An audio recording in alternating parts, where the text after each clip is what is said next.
ବାଇବେଲର ବର୍ଣ୍ଣନା ଅନୁଯାୟୀ ପ୍ରଭୁ ଯୀଶୁଙ୍କର ଜନ୍ମ ସମୟରେ ଆକାଶରେ ଏକ ଅଦ୍ଭୁତ ତାରକା ଦୃଶ୍ୟ ହୋଇଥିଲା।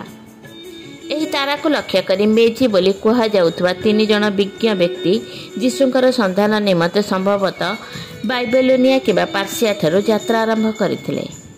ସେମାନେ ଏହି ତାରକା ଦ୍ୱାରା ପଥ ପ୍ରଦର୍ଶିତ ହୋଇ ପଶ୍ଚିମ ଦିଗକୁ ଯାତ୍ରା କରିଥିଲେ ଏବଂ ଶେଷରେ ଯୀଶୁଙ୍କର ଜନ୍ମସ୍ଥାନ ବେଥେଲହାମ୍ ଠାରେ ପହଞ୍ଚି ଶିଶୁ ଯୀଶୁଙ୍କୁ ଦର୍ଶନପୂର୍ବକ ସାଙ୍ଗରେ ଆଣିଥିବା ଉପହାର ପ୍ରଦାନ କରିଥିଲେ।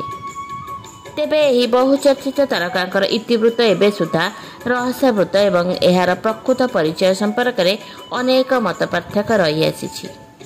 ଏହି ରହସ୍ୟମୟ ତାରକାକୁ ସାଧାରଣତଃ ଖ୍ରୀଷ୍ଟମାସ ତାରକା କିମ୍ବା ବେଥେଲହାମ୍ ତାରକା ବୋଲି କୁହାଯାଏ। ବୈଜ୍ଞାନିକମାନଙ୍କର ମତରେ ଏହା ହୁଏତ ଏକ ଶକ୍ତିଶାଳୀ ତାରକା ବିସ୍ଫୋରଣ, ନୋଭା କିମ୍ବା ସୁପରନୋଭା, ଉଲ୍କା ବର୍ଷା କିମ୍ବା ଧୂମକେତୁ ହୋଇପାରେ। ତେବେ ଏ କ୍ଷେତ୍ରରେ ଏକ ଅସୁବିଧା ହେଉଛି ଯୀଶୁଙ୍କର ଜନ୍ମର ପ୍ରକୃତ ସମୟକାଳ ନିରୂପଣ। ଏ ନେଇ ଅନେକ ମତ ପାର୍ଥକ୍ୟ ରହିଥିଲେ ସୁଦ୍ଧା ଯୀଶୁଙ୍କର ଜନ୍ମ ଖ୍ରୀଷ୍ଟପୂର୍ବ 6ରୁ ଖ୍ରୀଷ୍ଟପୂର୍ବ 4 ମଧ୍ୟରେ ଘଟିଥିବା ଅଧିକାଂଶ ଐତିହାସିକଙ୍କର ମତ। ଚୀନ ଦେଶର ଐତିହାସିକମାନେ ଖ୍ରୀଷ୍ଟପୂର୍ବ 5ରେ ଆକାଶରେ ଏକ ତାରକା ବିସ୍ଫୋରଣ ଦେଖିଥିବାର ବର୍ଣ୍ଣନା କରିଛନ୍ତି।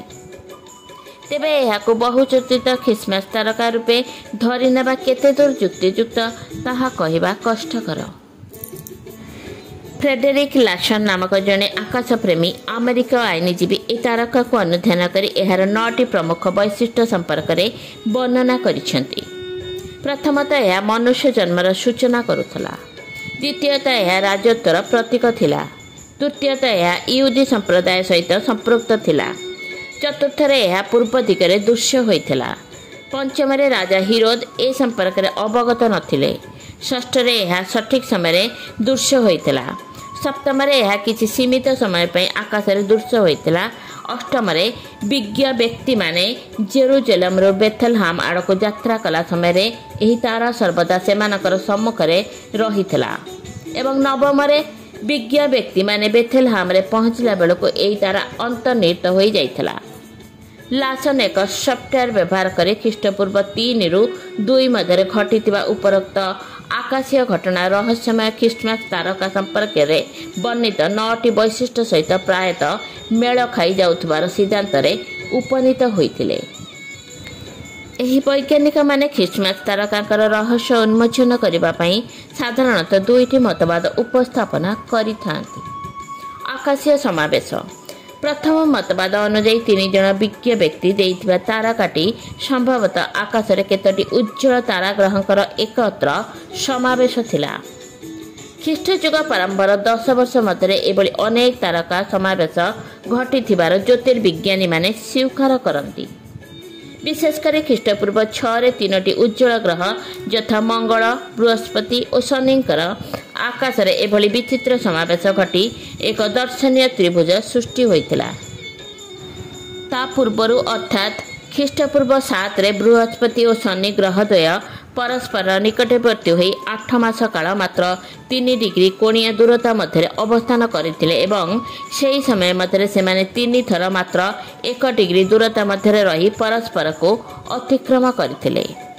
ଏହାର କିଛି ବର୍ଷ ପରେ ଅର୍ଥାତ୍ ଖ୍ରୀଷ୍ଟପୂର୍ବ 2 ଜୁନ୍ 17 ତାରିଖ ମଧ୍ୟରେ ଆକାଶରେ କିଛି ଗ୍ରହଙ୍କର ଏହି ଅଦ୍ଭୁତପୂର୍ବ ସମାବେଶ ଦେଖିବାକୁ ମିଳିଥିଲା। ଆକାଶରେ 2ଟି ଉଜ୍ଜ୍ୱଳ ଗ୍ରହ ଯଥା ଶୁକ୍ର ଓ ବୃହସ୍ପତି ଅତି ପାଖକୁ ଲାଗି ଆସି ପରସ୍ପର ସହ ପ୍ରାୟତଃ ମିଶିଯାଇ ଗୋଟିଏ ଅଦ୍ୱିତୀୟ ଉଲ୍କାପିଣ୍ଡର ଦୃଶ୍ୟ ସୃଷ୍ଟି କରିଥିଲେ। ଏହା ଯେ ସେତେବେଳେ ରାତ୍ରି ଆକାଶରେ ଏକ ଅତି ବିରଳ ଓ ବିଚିତ୍ର ଦୃଶ୍ୟ ସୃଷ୍ଟି କରିଥିବ ଏଥିରେ ସନ୍ଦେହ ନାହିଁ। ସୁତରାଂ ଜ୍ୟୋତିର୍ବିଜ୍ଞାନୀଙ୍କର ଦୃଷ୍ଟିକୋଣରୁ ଏହି ଅଦ୍ଭୁତ ତାରକା ସମାବେଶକୁ ଖ୍ରୀଷ୍ଟମାସ ତାରକା ବୋଲି ଧରିନେବା ସବୁଠୁ ସମୀଚୀନ ମନେ ହୁଏ। ମାତ୍ର ଯୀଶୁ ଯେ ଠିକ୍ ଏହି ଦିନ ଜନ୍ମ ହୋଇଥିଲେ ସେ ସମ୍ପର୍କରେ କିଛି ନିର୍ଦ୍ଦିଷ୍ଟ ପ୍ରମାଣ ନାହିଁ। ତାରକା ପଙ୍କ୍ତି। ନିକଟରେ ଚିକାଗୋ ସ୍ଥିତ ଏଡଲାର ପ୍ଲାନେଟୋରିୟମ୍ ଜ୍ୟୋତିର୍ବିଜ୍ଞାନୀ ଇତିହାସ ବିଭାଗର ନିର୍ଦ୍ଦେଶକ ମର୍ଭିନ୍ ବୋଲ୍ଟ ଏକ ଦ୍ୱିତୀୟ ମତବାଦ ଉପସ୍ଥାପନା କରିଛନ୍ତି। ତାଙ୍କ ମତରେ ଏହି ଘଟଣାକୁ କେବଳ ଜ୍ୟୋତିର୍ବିଜ୍ଞାନ ସ୍ତରରେ ସୀମିତ ନ କରି ସେ କାଳର ଧାର୍ମିକ ଓ ସାଂସ୍କୃତିକ ଭାବନାକୁ ମଧ୍ୟ ବିଚାରକୁ ନେବା ପାଇଁ ପଡ଼ିବ।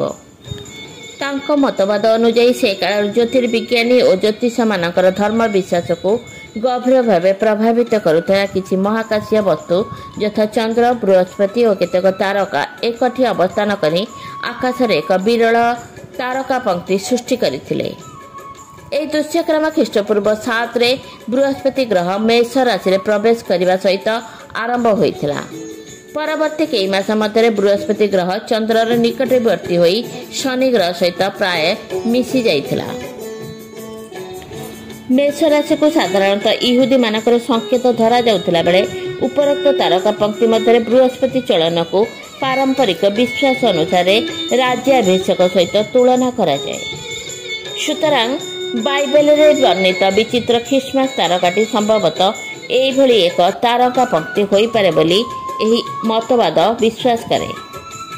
ତେବେ ଖ୍ରୀଷ୍ଟମାସ ତାରକାଙ୍କର ଇତିବୃତ୍ତ ଏବେ ସୁଦ୍ଧା ରହସ୍ୟବୃତ ଏବଂ ଯୀଶୁଙ୍କର ଜନ୍ମର ସଠିକ୍ କାଳ ନିରୂପଣ ହୋଇପାରିଲେ ଯାଇ ଏହି ରହସ୍ୟର ଉନ୍ମୋଚନ ହୋଇପାରିବ ବୋଲି ବିଶ୍ୱାସ କରାଯାଏ।